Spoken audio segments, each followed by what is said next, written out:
Well, the best way we believe to evaluate consumer internet companies is to sort of look at two specific metrics. First is how much does it cost to acquire a customer, and the second is what kind of gross margin that customer generates.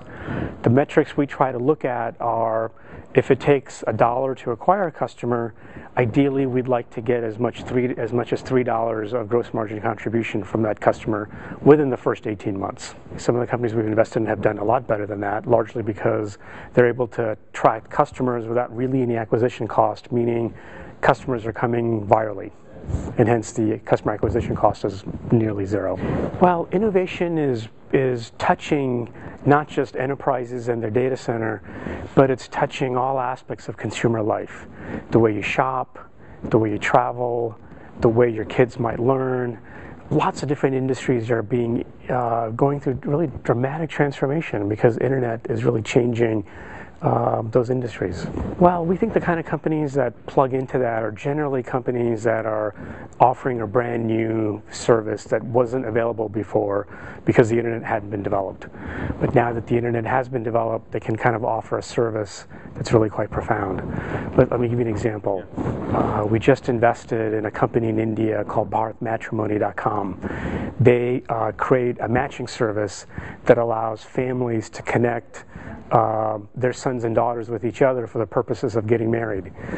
And what the internet brings is a way of making that match happen with a lot more information.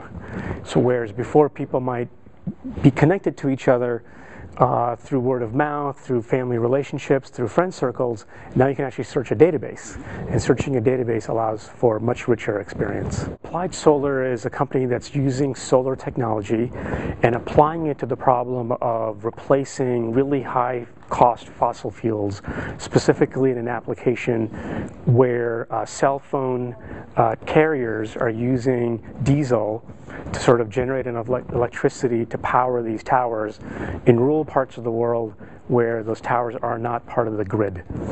So it turns out that solar energy is a lot cheaper than diesel in those kinds of applications.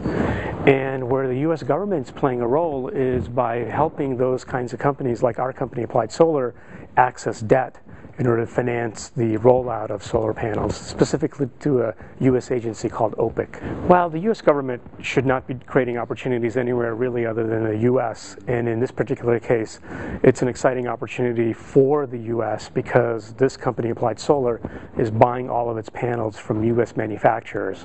So by deploying solar into India, it's actually creating jobs right here in the United States. The company's based in? Because the company that's supplying the panels is a company based in Atlanta, Georgia. That's great.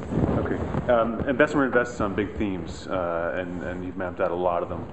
What's this theme, this for that? What does that mean? The this or that theme is a theme that we're pursuing, which essentially is all around the idea that internet ideas are being adopted and implemented around the world.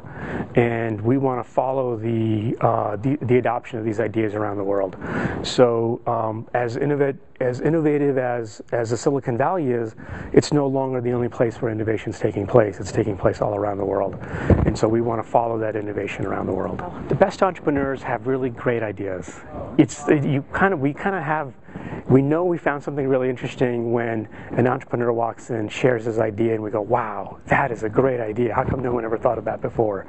So usually what turns us on are entrepreneurs who have really big ideas, but also have a pragmatic side to them, and that they're able to understand what their own strengths and weaknesses are and surround themselves with really capable people to go implement that idea.